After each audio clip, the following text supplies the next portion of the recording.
Hi, Robert. How are you? I'm doing fine, thank you. How are you doing? Good, all well. Just thought we'd wait another minute and get started. Yep, sounds perfect. Did you want to do an introduction or anything? You want me to just jump right in? Yeah, I want to introduce you. I'm just going to wait a second and just see if Sure, any more students join on. absolutely. No problem. Yeah.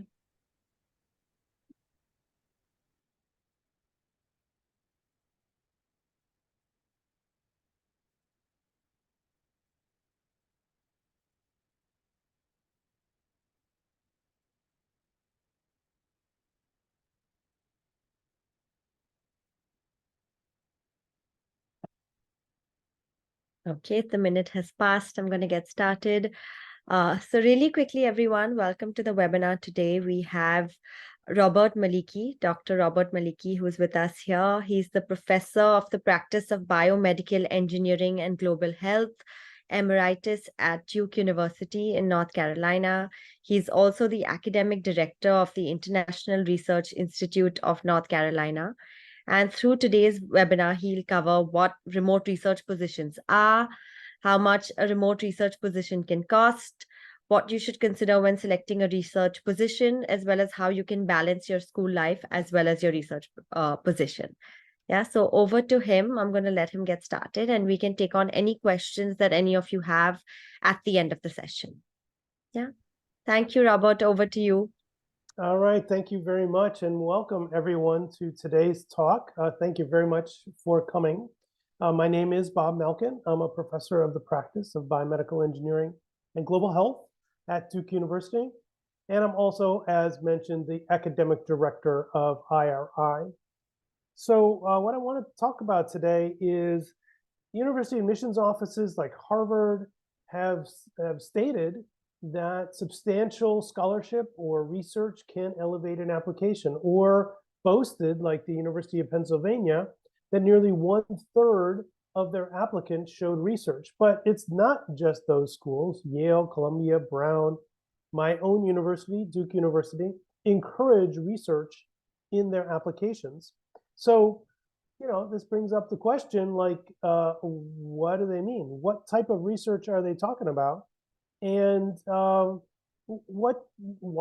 Why are they doing this? Why do they look for research in a college application? So let's take those questions separately. First of all, let's talk about what kind of research really counts on your college application. For that, what we're talking about here is academic research, or sometimes called scholarly research as well.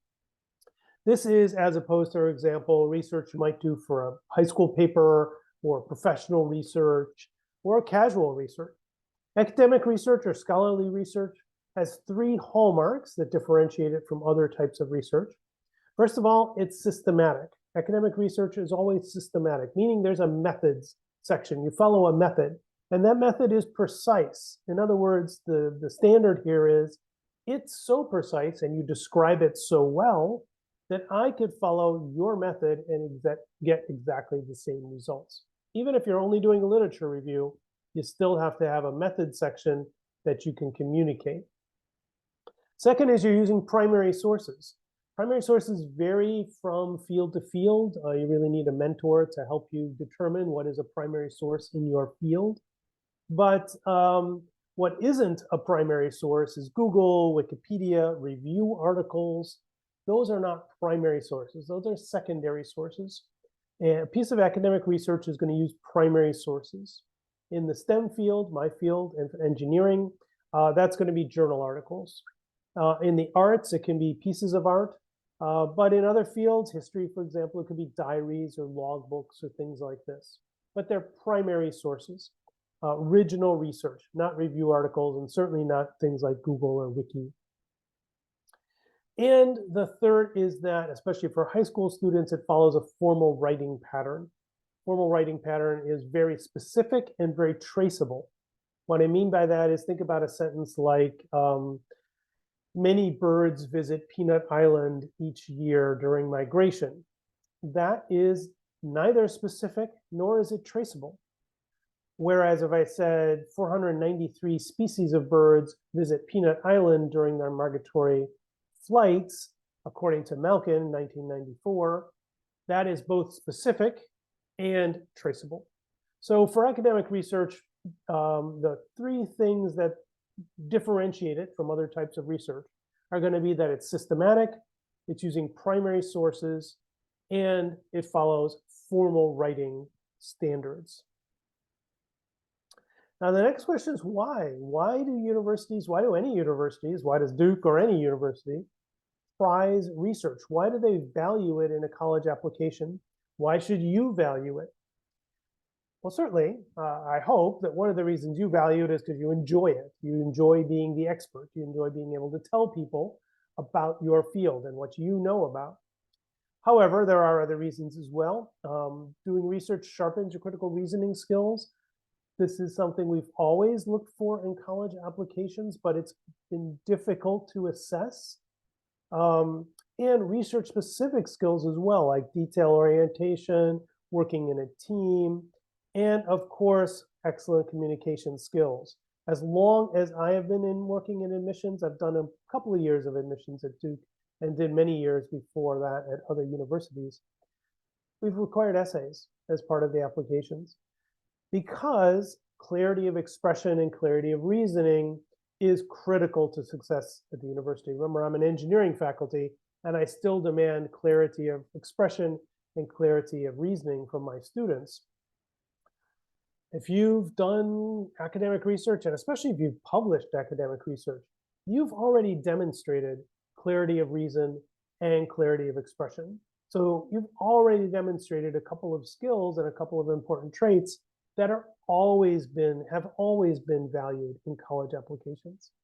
So to some extent, this is just more of the same, maybe a little bit more intense and difficult to obtain, but more of the same of why universities are looking for research now.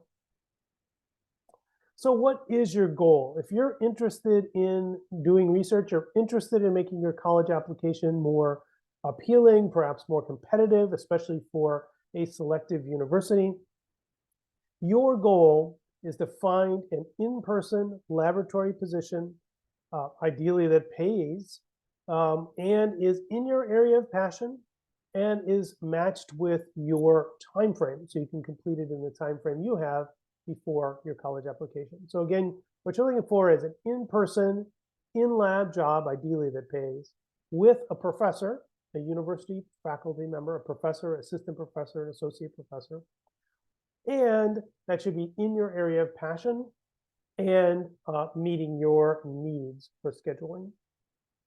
As you can imagine, these positions are very difficult to find, even if you're volunteer. So get rid of the pay question. It really is not that relevant to our discussion.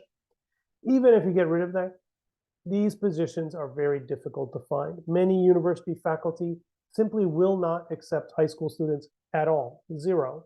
They take zero in their labs. Many universities make it very difficult for faculty to accept high school students. That may eliminate an entire campus. It may just not be possible on that entire campus to find an in-person position. So these positions can be very difficult to find. They're what you're looking for, but they can be very difficult to find. If you are interested in pursuing that route, that is a live in-person lab job, I do have a talk on IRI's YouTube channel about this, and you can look that up and watch that video for some tips about how to find an in-person lab position. But I do want to be clear, failure is an option here. It is very difficult to find remote, or it's very difficult to find live and in-person laboratory positions. And so even if you try very hard, you may fail to be able to find an in-person lab position. If you do, the backup then is a remote research position. That's your second choice. You can still accomplish very good quality research, get great mentorship with a remote position.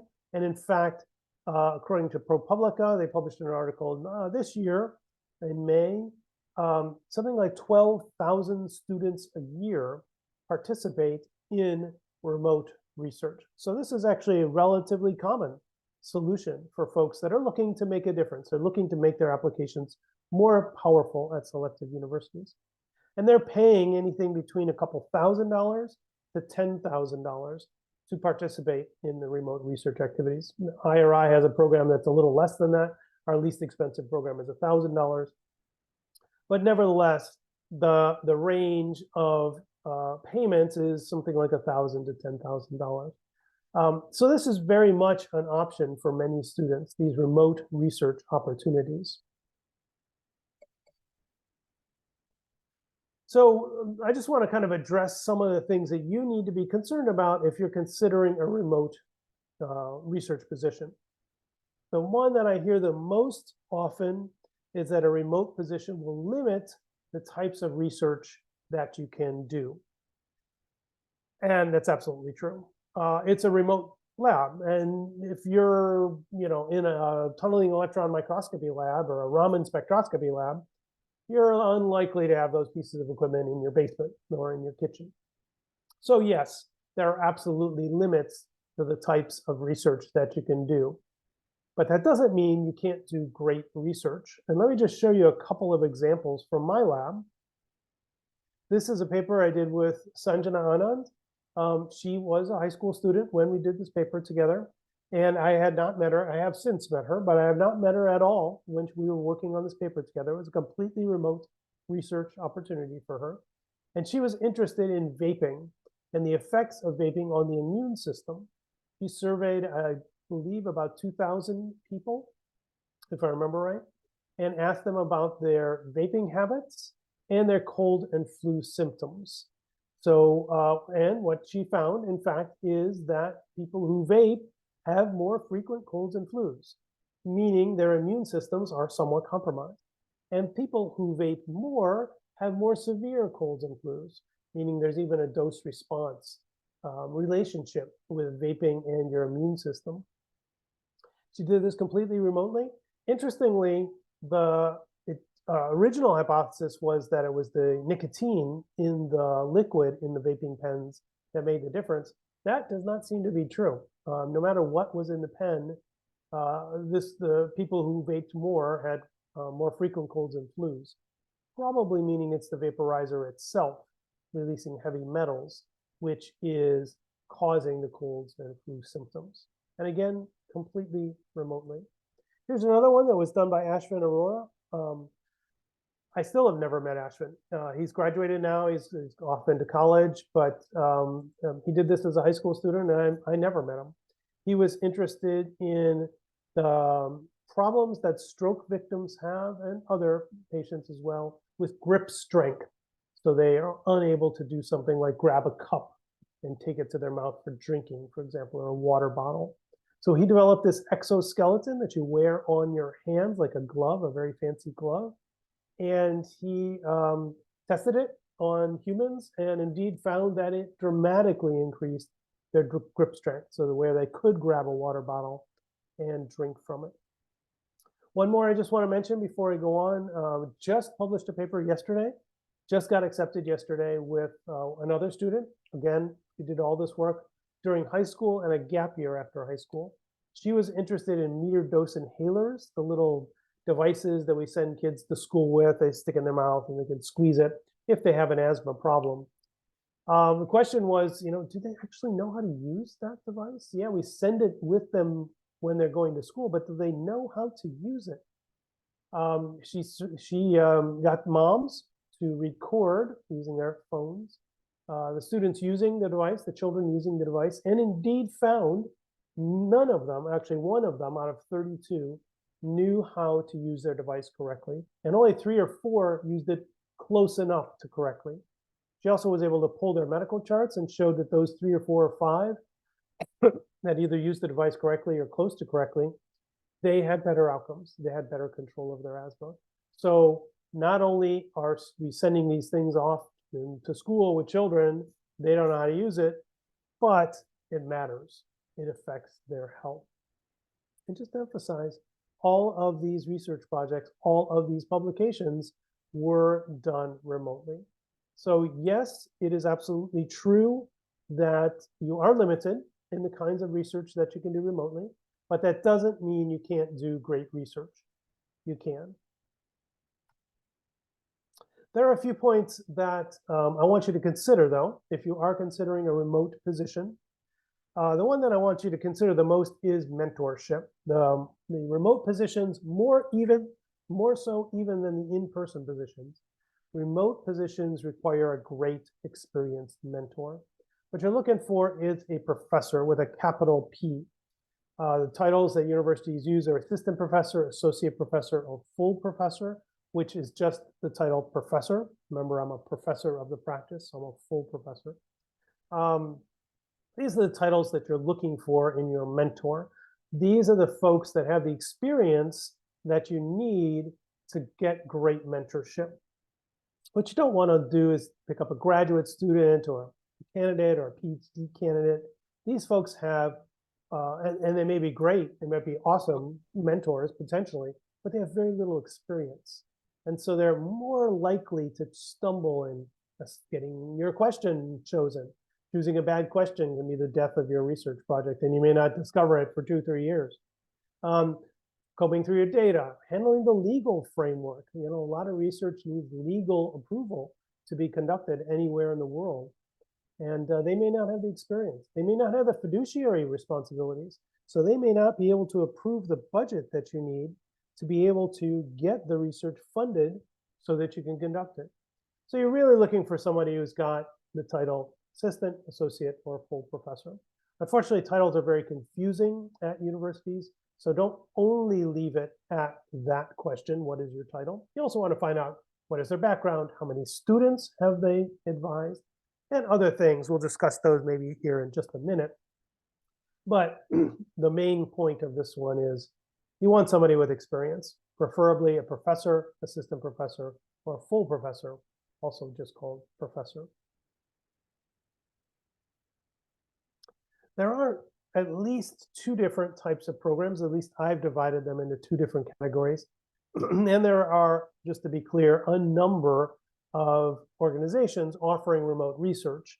So depending on the area that you're interested in, you may be choosing from many different research organizations that will place you in research positions.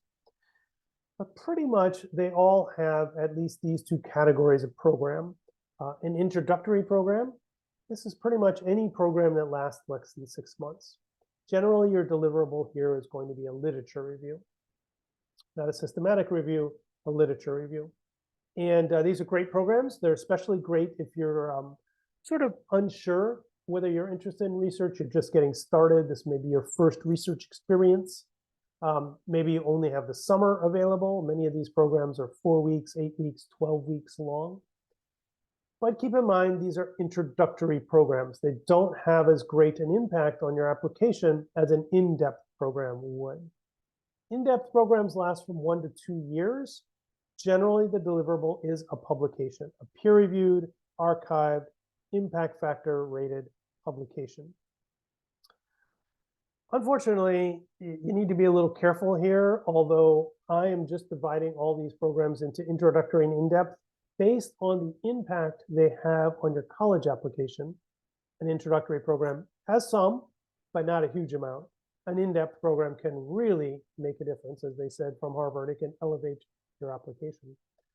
Unfortunately, in the marketplace of remote research possibilities and companies, many of them have different names for their programs. Advanced in-depth study of. If it's less than 6 months, it's an introductory program. It doesn't matter what the title of the program is. It doesn't matter if the organization calls it an advanced research study. If it's less than 6 months, it's an introductory study. If it's 1 to 2 years, then it's an in-depth program that's going to really make a difference in your college application. Another question to consider is the format.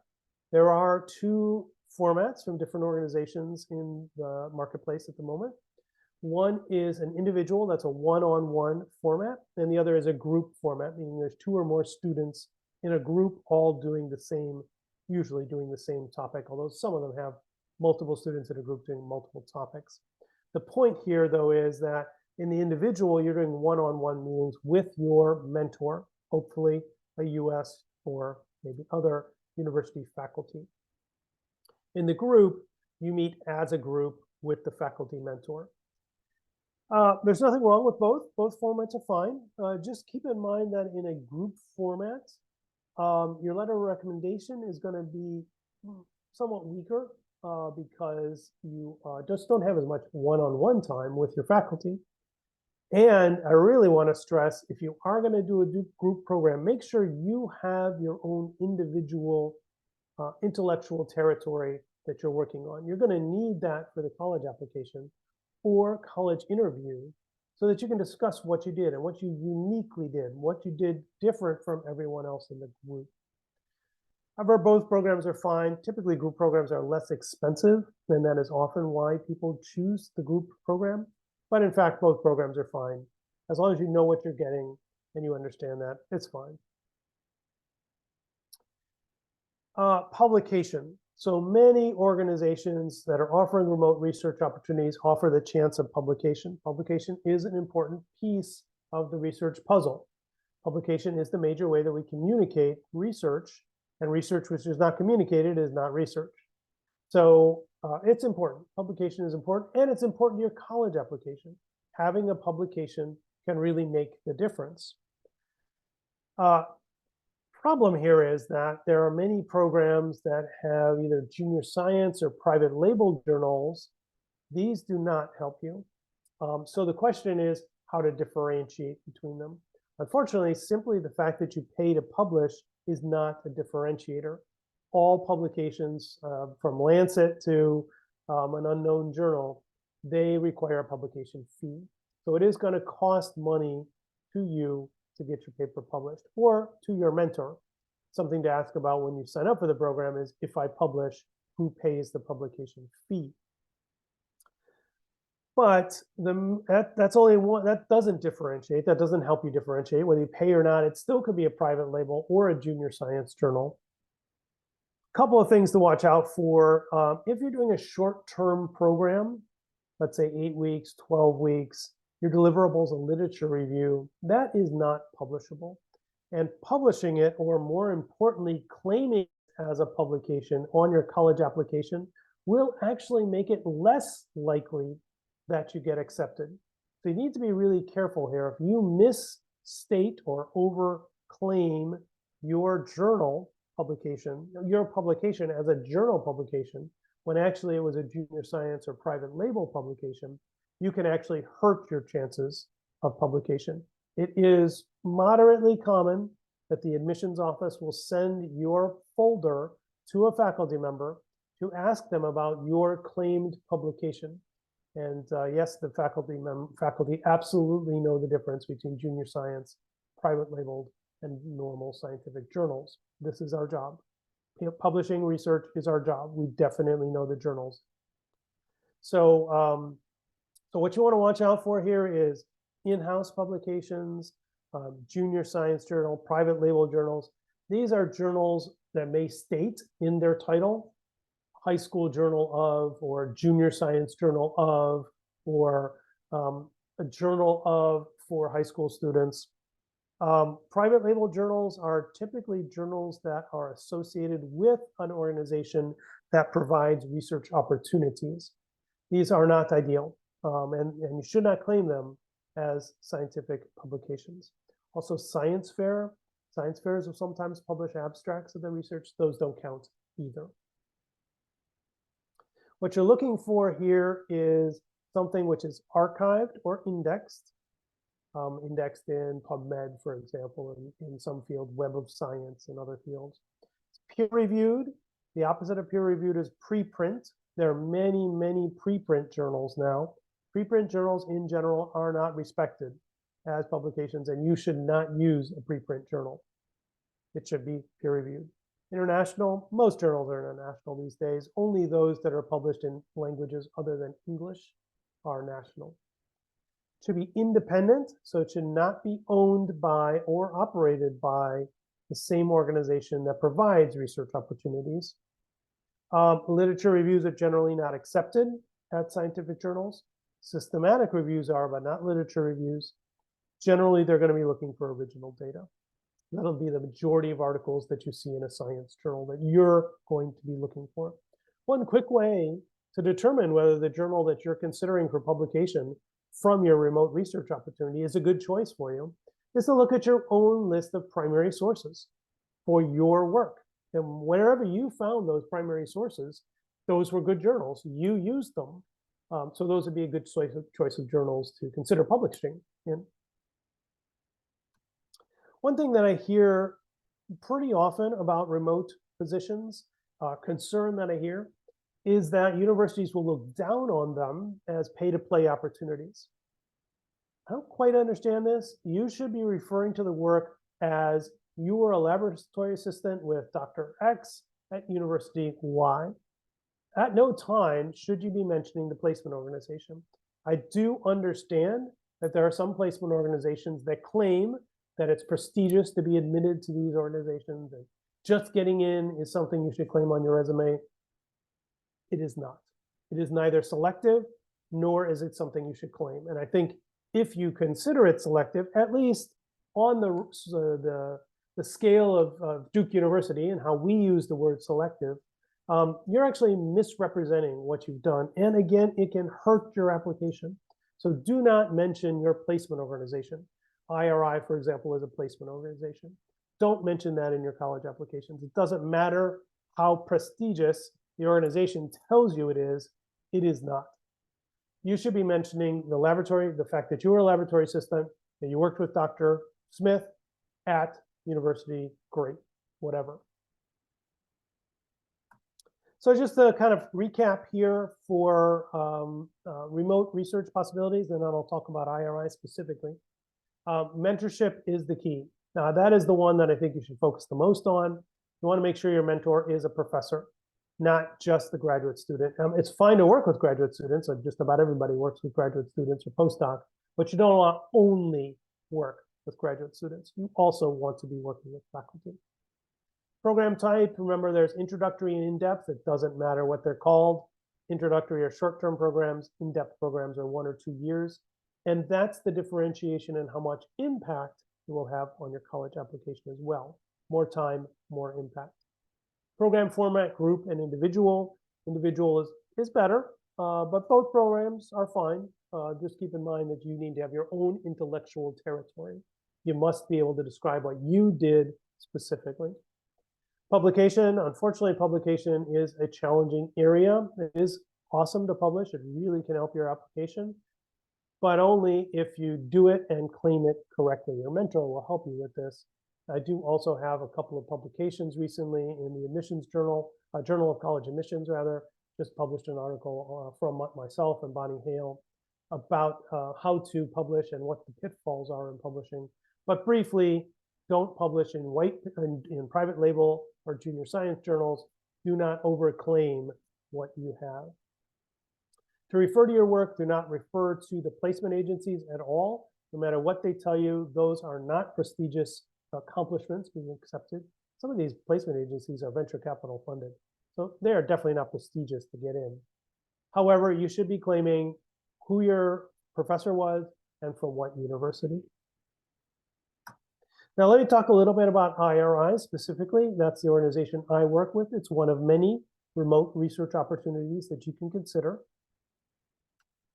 I already mentioned the pay-to-play part. Don't mention the placement agency. Don't mention IRI. The organization I'm telling you about right now, don't mention it in your college application.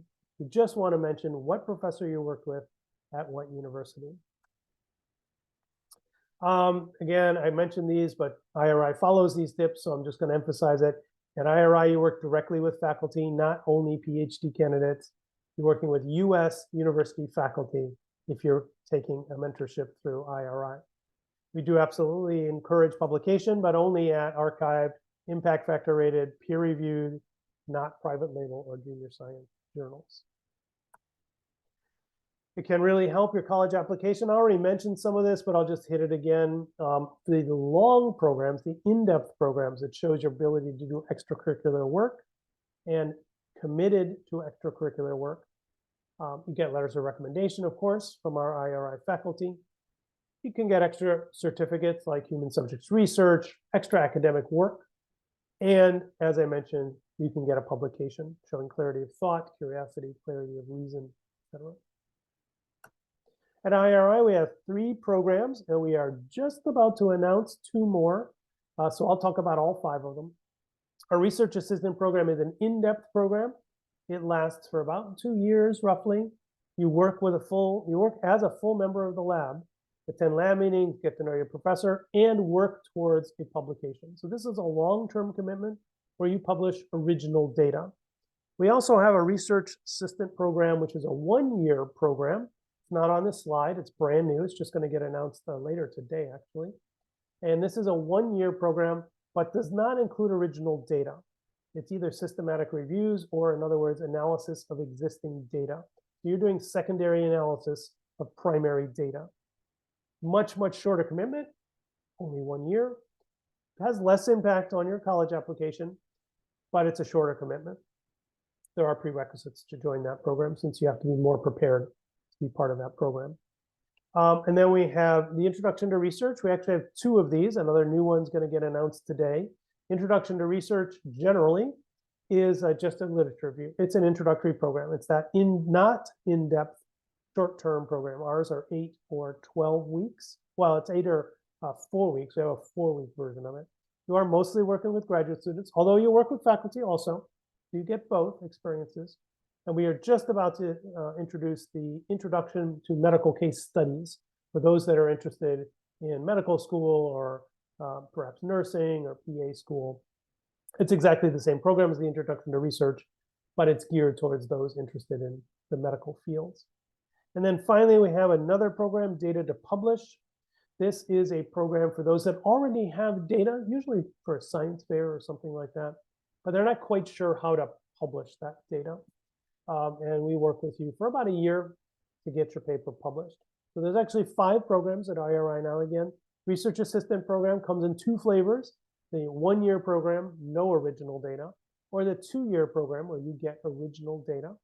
The Introduction to Research program, that comes in 2 flavors as well, all areas of STEM, and 1 for medical case studies. That's for those interested in health sciences. And then we have the Data to Publication program. That program is for those who had already come to IRI with data. Here's sort of a comparison of these programs. It's not perhaps as clear, or maybe it's clear that it was in any case. I divide them into 2 groups, exactly as I mentioned. The long-term programs are in-depth programs, and the short-term programs. The research assistant programs, 1 year or 2 years in length. We here at IRI divide them into 16 session terms. And so you take multiple terms. And then the introductory programs. We do offer the individual and the group version of both. Group being more economical, could be less than $1,000. In fact, it could be a few $100s if you get financial aid. And the individual program, this is available both for the medical case studies and for the general STEM fields. We offer an express version of them. It's a lot more work, but students do this over the summer, and they can be great programs then. I'm not going to go through all of our faculty. I just want to mention that we have faculty, myself in biomedical engineering. Dr. Brown is in radiation oncology. Dr. Zeistel-Riles, genetics, population health. Dr. Griffith is a sociologist. She's actually leaving the faculty right now. We also have health nutrition, mathematician. Dr. Antonelli is a mathematician. Dr. English in physics, biochemistry, forensics, really cool. Dr. Garriga's work in forensics is really interesting. Biomechanics, basically all the areas. Essentially, we cover all the areas of STEM: biology, physics, chemistry, mathematics, and engineering, including neuroscience and computer engineering. I'm going to skip this one. So to kind of wrap it up here, you absolutely can consider a remote laboratory position. They can be excellent for your college application, as good for your college application as an in-person. In-person is your first choice, though. If you can find an in-person lab position, that is your first choice. If you're interested in IRI specifically, you can go to our website, www.iri-nc.org. It's right in the middle of the screen there. You can also just write to info@iri-nc.org if you have any kind of questions about our programming. Of course, feel free to also contact me. My email is in the bottom right-hand corner there, robert.malkin. It's exactly like my name, robert.malkin@duke.edu, just like my university. So robert.malkin@duke.edu. And you should feel free to write me directly. If you have any questions or you want to talk about some research opportunity that you're interested in, or of course, if you have questions about IRI specifically.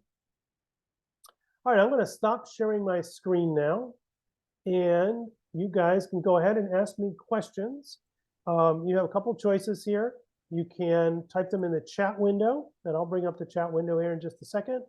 Or if you prefer, just unmute your microphone, and I will be glad to answer your questions. So are there any questions?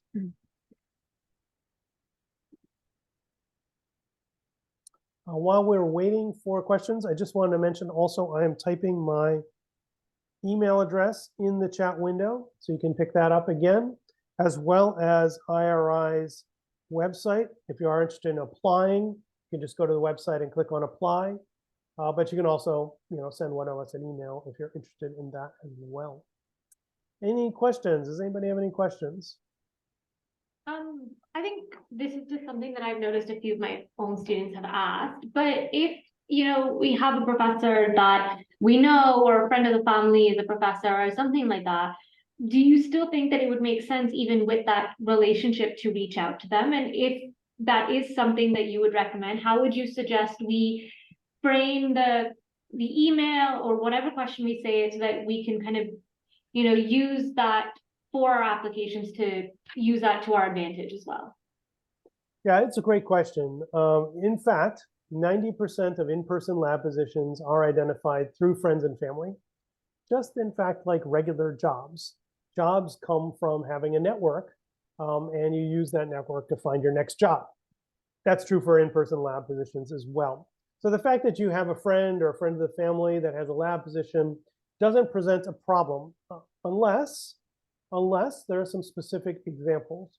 If the person that you, the student, are working with is a family member or a close relative or something like that, that is a conflict. And you do need to reveal that as part of your college application. It can actually hurt you if you don't. Hidden conflicts, if discovered, so in other words, if that relationship, let's just say that the student is working with their mother in the lab, as in one example, if that's discovered during the application process at a university, that will eliminate the application. So you have to be upfront with that conflict, and it does hurt your application.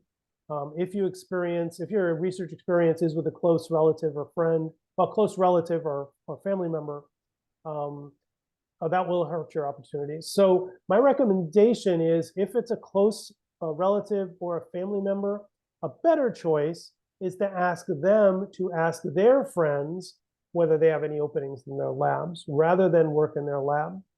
If you have no choice, though, you have to work with your mom or dad or something in their lab, make sure you reveal that in your college application, or it could actually hurt you quite a bit. In terms of the questions of the email, I do have a talk that you can look at on our website, on our YouTube channel, about how to frame these emails. But let me tell you just very, very briefly about the email. If you want a lab job, you're going to need to send an email. Importantly, the email should be short, only 2 paragraphs long. And the ideal email, the first paragraph is you describe your passion. Do not describe your mini CV. I get so many emails, 10 or 20 a day during the season, from high school students that start out with their mini CV. I scored this, my GPA is this, I won this award. This is a very risky strategy. First of all, you're assuming I care. I do not. And the second is you're assuming that your little mini CV is better than all the other mini CVs that I got. It may not be. Better yet, by far, is to start with your passion. Why are you interested in me and my lab? What is it about my work that grabs your attention? And then the second paragraph of that email is you want to have a meeting. Can I come by to your office on Tuesday in the afternoon and talk about your lab and what you're doing. So those emails should be very short. Great question. Thank you for that question. Let's see, we have a couple questions in the chat window, and then I see one person has their hand raised. So let me take one out of the chat window first. Do students come up with the topic for research themselves and the approach? So this is a great question. If you're doing a short-term project, 8 weeks, 10 weeks, 12 weeks, you should be probably able to choose your own topic. There isn't a good reason not to do that. However, if you're doing an in-depth project, it is quite rare, I would say suspicious even, if you get to choose the topic. I mentioned that the great mentors have great experience at doing research. One of the things they have a lot of experience at is choosing good questions. And they typically won't be willing to work with you unless they're supervising a question that they are, in fact, the experts in. And you don't want that either. And so far more typical is you have an area of interest, not a specific topic you want to research, just an area of interest. And you approach the professor or you go through a placement agency with that area of interest. And that helps you select your mentor. So your mentor is closer to your area of interest. And then the two of you negotiate a topic based on that person's expertise. And in fact, that's what you want anyways. You want to work with the world's expert on what they're an expert in. Hopefully it overlaps with your area of passion, but be pretty broad here. These research jobs are hard to find. So you want to be pretty broad in coming to the table with an idea. Just what is your research area? That's enough. Let's see, Ishan, you have a question. You want to unmute your microphone and ask the question? Yes, hi. It's actually related to the area of interest because, these are high school students looking to work with professors. So generally, what is the expectations, from the professors in terms of the one is, of course, the level of interest, but in terms of the level of expertise within the students. So, do you normally find that most of these projects have a positive conclusion, between the mentor and the student? Yeah, so let's talk about those kind of separately. Let's talk first of all about expertise and what are the expectations. That actually comes in two kind of flavors. First of all, I didn't mention, and let me mention it now, expectations in terms of time. You should be expecting to spend about an hour a week in meetings and about 5 hours a week in homework for just about all of these programs. They're all, the expectation for time is just about the same across all the organizations and across all the programs. Remember, the commitment in length is very different from 4 weeks to several years. But in terms of your weekly commitment, it's about an hour a week plus maybe 5 hours of homework.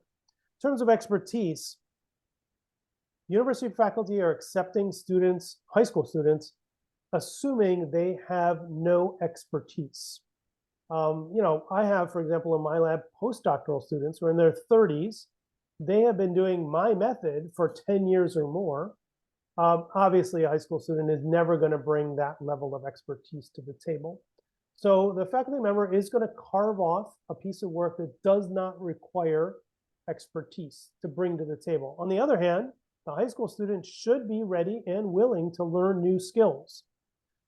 Every lab has new methods, new techniques, and perhaps new software that you need to learn, new vocabulary. And the high school student should be ready and willing to learn that. If you're doing original research, that could be 6 months of your time, even a year of your time, just learning methods, vocabulary, learning the literature, getting your question written out and approved.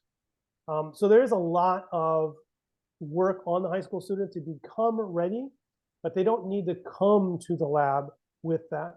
We do, at least at IRI, we do have a couple faculty that have prerequisites to enter their lab, usually dealing with math. And we do have a couple programs that have prerequisites as well, but those are fairly mild, like perhaps completing one science course, perhaps completing calculus. I think that's our highest level of prerequisite for us, is 1 year of calculus. Most of our faculty have no prerequisites. They do not expect the student to bring to the table anything, no expectation. Then the last question is positive outcome. This is a really great question. So I mentioned this, but I just want to hit it again because it is a great question. You really want your mentor to be somebody who is deeply experienced. Typically, they're going to be at a university with something like assistant, associate, or full professor, meaning their title just says professor. One of the reasons is they are successful at their job. They've reached that level of recognition from the university because they are successful. And you can feel very confident that a work that you do with that faculty member is going to be publishable and is going to have a positive outcome. If you work with a graduate student or a postdoc or a PhD candidate, they're going to have a lot less experience. You may have a great experience and they may be able to choose a question that is publishable, but they may not.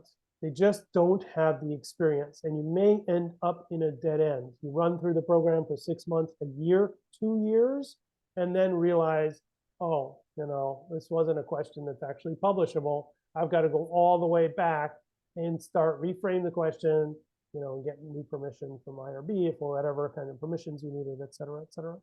So you really want an experienced mentor to protect you, among other things, to protect you from failure. So you want a positive outcome, of course. You want a great mentor. That's what's going to help guarantee a positive outcome. Another question. Oh, yeah, yeah, absolutely. You're welcome. You're very welcome. Another question out of the chat window. Are digital simulations sufficient if real-life prototyping is expensive and difficult? It's a little bit of a complicated question, but let me answer it in general and then specifically. In general, many of our faculty only do computer simulations. That's all the research they have done their entire lives. Our theoretical mathematician does no experiments. That's all he does is mathematical simulations. Our physics professor is only doing theoretical work. He does only theoretical work, computer simulations. We just are adding a new faculty that I interviewed yesterday. He only does computational fluid dynamics. So absolutely, digital simulations can absolutely be every bit as publishable as, and great research as, experimental work. Just keep in mind, that's not true for every field. You want to make sure that your field that you have selected views simulations as valuable as experimental work. Pretty much you need a mentor to help you figure that out. You need somebody who's experienced in the field, who's been working in the field. They'll know what computer simulations will be publishable and what computer simulations will not be seen as valid work in the field. But in general, absolutely. Computer simulations can be every bit as publishable as some other experimental data. But in specific, make sure you talk to your mentor about this, and make sure your mentor is experienced so they know themselves. Another question out of the chat window is dealing with mathematics research tips. I assume what somebody is asking here is, what sort of fields of math are available. Math is a hugely rich field, and at least in IRI, we have epidemiologists. They're more focused on statistics. That is very applied math to large data sets. We also have one faculty member who only does big data. So that is data analysis, mathematics of relationships. And then we have two faculty that are dealing with somewhat more advanced calculus, either ordinary or partial differential equations or straight ahead differential or integral calculus. So it depends on the field exactly that you're getting into, but there are plenty of other fields of math as well. But your mentor will be able to help you, find a field within math that you can handle that, still has some publishable options. Next question out of the chat window is, how does pricing differ between introductory and in-depth program types? That's a really good question. It is hard to say. Unfortunately, across the entire marketplace, there are many, many placement organizations available. I know myself 6 or 7, including IRI, the one that I discussed today. Prices vary all over the place. From, as I mentioned, I believe IRI has the lowest price product at $1,000, plus you can apply for financial aid to lower that to just a few $100s. to $10,000 for a 4 or 8 week program. And in some cases, for a 4 or 8 week program, or you're studying with a graduate student or a PhD candidate, which is a graduate student. So there's a huge range in prices. And it doesn't quite matter whether it's introductory or in-depth. There are organizations like IRI which have in-depth programs which are less expensive than the introductory programs from some other organizations. So you need to be really careful in the pricing. Unfortunately, pricing does not equal value in today's marketplace for research. My recommendation is evaluate the product itself. Are you working with a US, if that's your target, Canadian, UK, whatever your target is? Are you working with a US university faculty, not just a graduate student, PhD? Is it an individual one-on-one program? And then, what is the publication? If you're looking at in-depth, what is the publication potential?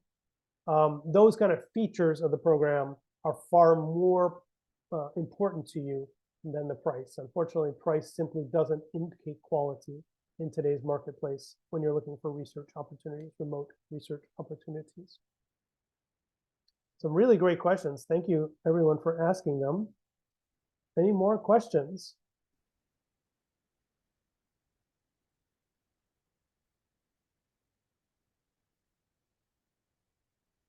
Last chance. Any more questions? Anybody have any more questions?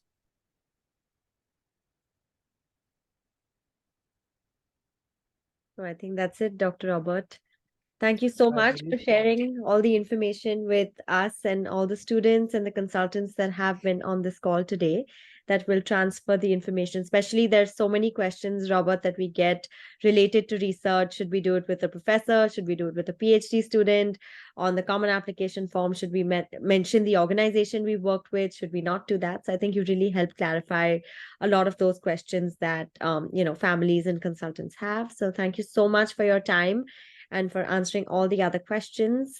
We do have access to your email address that we will share with families through, an email alongside the recording of today's session. So yeah, everyone will have access to the information conveyed today. Yeah. Excellent. Well, thank you very much. And thank you, everyone, for attending. I really appreciate it. Thank you so much. Thank you. All right. Bye-bye, everybody. Bye.